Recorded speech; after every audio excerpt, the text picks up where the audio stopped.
Dans cette séance, on réalise la correction d'un exercice concernant le chapitre des réactions d'estérification et d'hydrolyse. L'énoncé de cet exercice, on obtient le butanoate d'éthyle par réaction entre un acide carboxylique noté A et un alcool noté B en présence de l'acide sulfurique. Selon l'équation suivante, un acide réagit avec un alcool pour donner un ester plus H2O. C'était les caractéristiques de cette réaction. Donnez la formule semi-développée de l'acide carboxylique A et l'alcool B.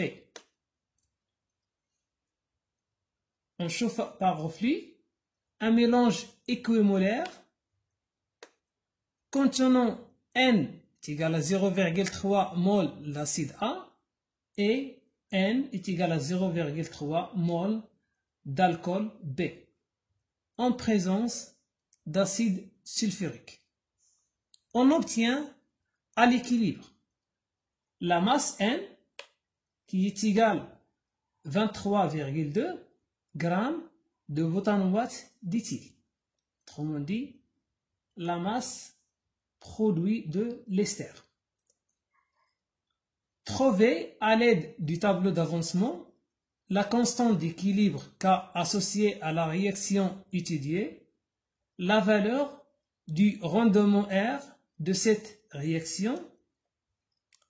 Question 2.2. On réalise la même transformation, autrement dit dans les mêmes conditions, en utilisant N' mol d'acide carboxylique et N est égal à 0,30 mol d'alcool B. Calculez la quantité de matière N' pour obtenir un rendement R' est égal à 80%. On donne la masse molaire de l'ester est égale à 116 grammes par mol. Donc, avant de commencer la correction de cet exercice, on cherche à exprimer les données et les informations qui existent dans cet exercice. Dans cet exercice, vous avez les quantités de matière initiale pour la question 1. Donc, vous avez ici le rendement qui est égal à 80%. Donc, on parle dans ce cas-là à l'amélioration de rendement de l'estérification.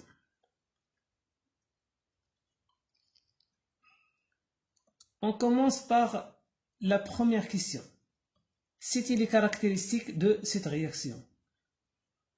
Nous allons étudier dans le chapitre d'estérification et d'hydrolyse que la transformation d'estérification est une transformation lente, nécessite trop de temps pour atteindre sa limite et est une transformation limitée.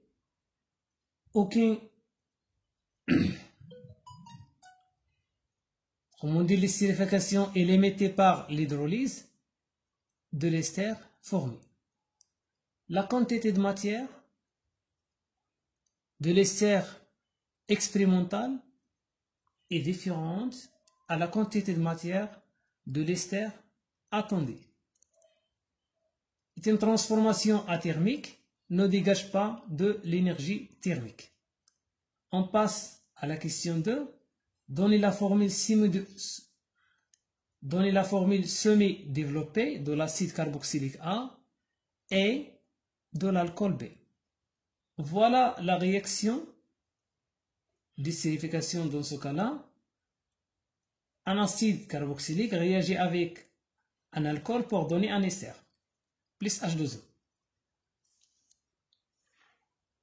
L'ester, on décompose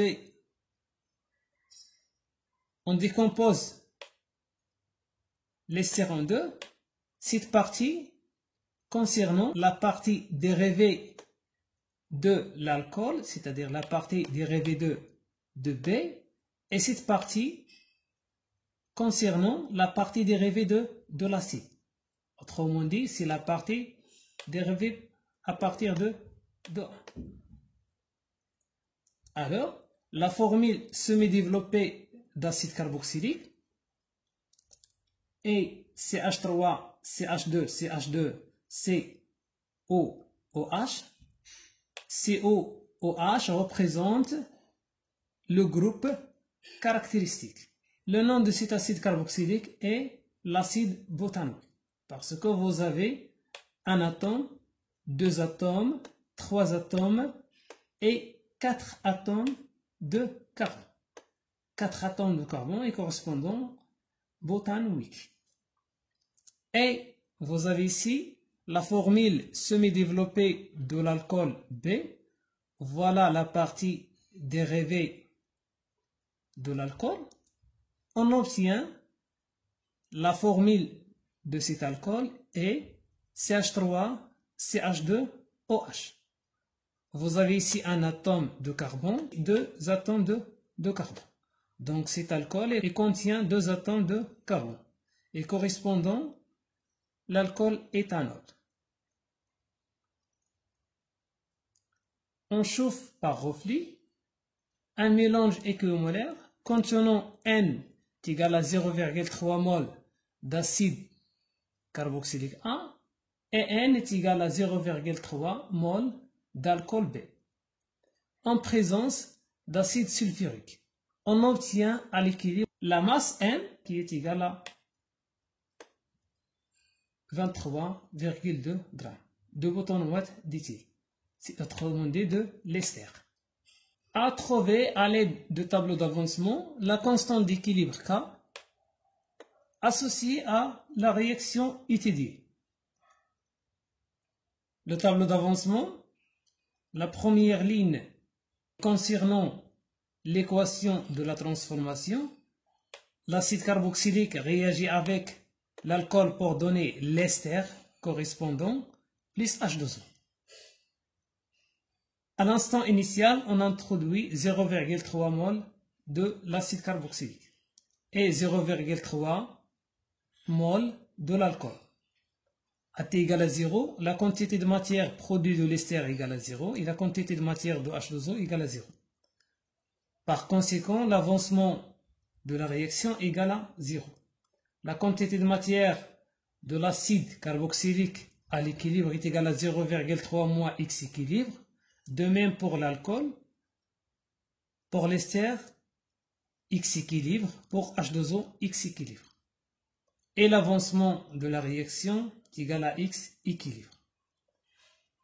Ainsi que la constante d'équilibre est égale les concentrations des produits sur les concentrations des réactifs. Autrement dit, le produit de la concentration de l'ester fois la concentration de H2O divisé par la concentration de l'acide carboxylique fois la concentration de l'alcool. Puisqu'on chauffe par reflux, autrement dit, le volume est constant, alors on obtient la constante d'équilibre en fonction des quantités de matière.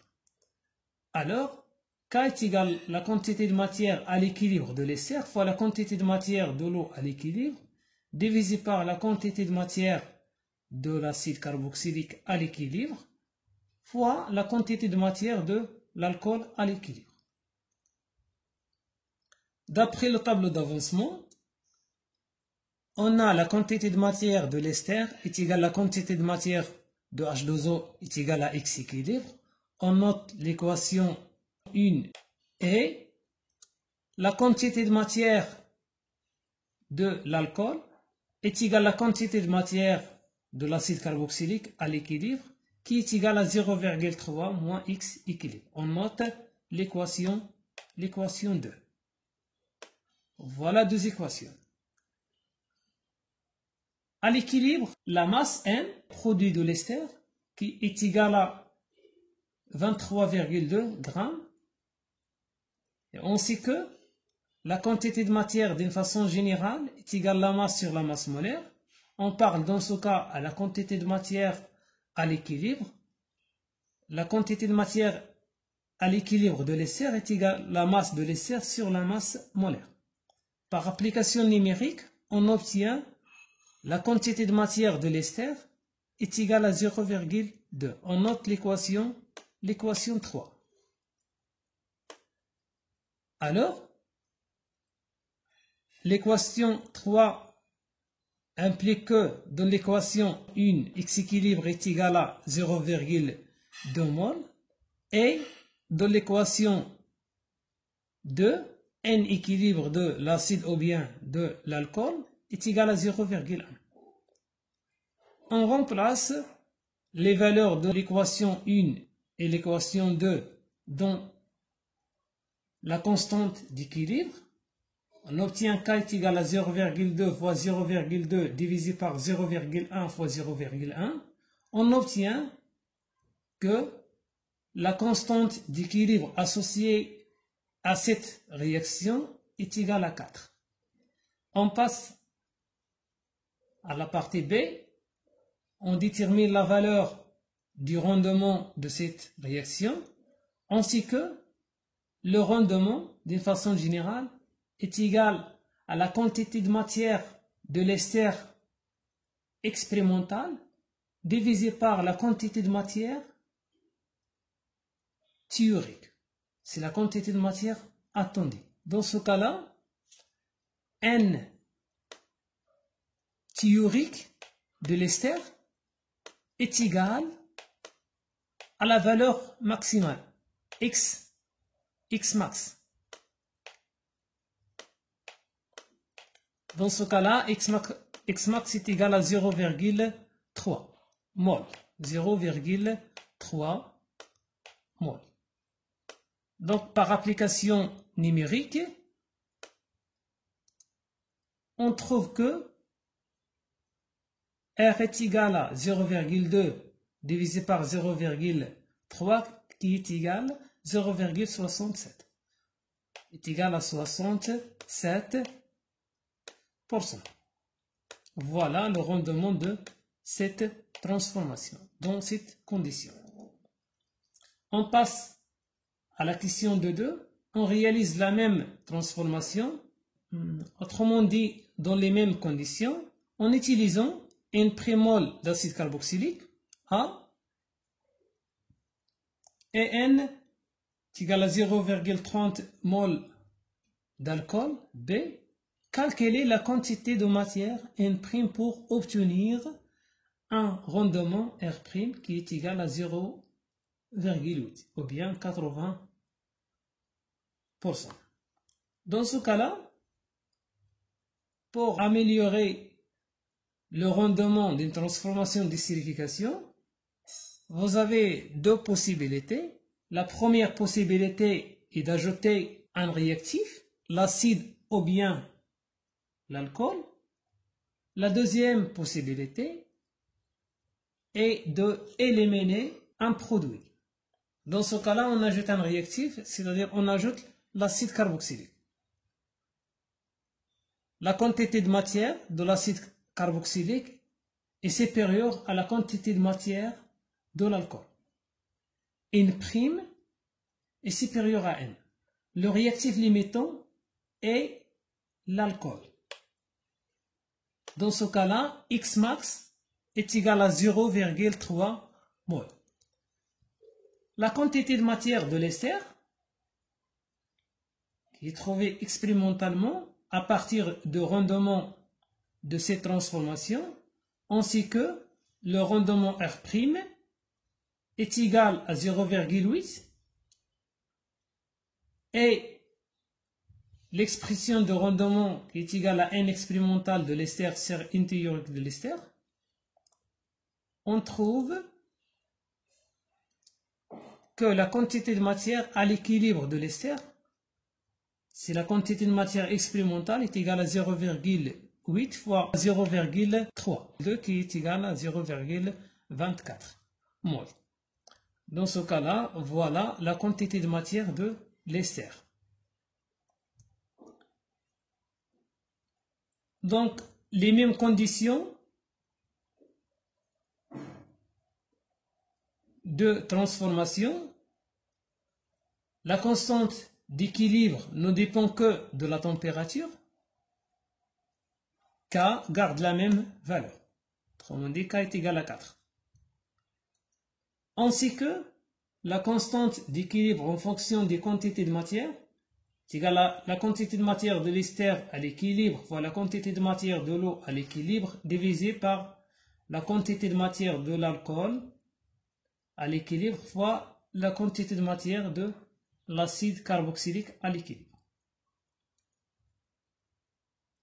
D'après le tableau d'avancement, la quantité de matière de l'eau à l'équilibre est égale à la quantité de matière de l'ester à l'équilibre, qui est égale à X équilibre, donc X équilibre au carré, divisé par 0,3 moins X équilibre, qui correspond à la quantité de matière de l'alcool à l'équilibre, et N' moins X, qui correspond à la quantité de matière de l'acide à l'équilibre, Ca. Alors, N' moins X équilibre est égal à X au carré équilibre divisé par 0,3 moins X équilibre fois K. On cherche à déterminer l'expression de N'. C'est la quantité de matière d'acide carboxylique. Dans ce cas-là, N' est égal à X équilibre au carré divisé par 0,3 moins X équilibre fois K plus X équilibre.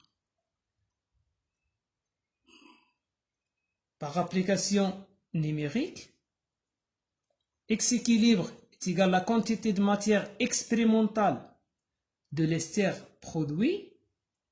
N' est égal à 0,24 au carré divisé par 0,06, c'est 0,3 moins 0,24 fois 4 plus 0,24.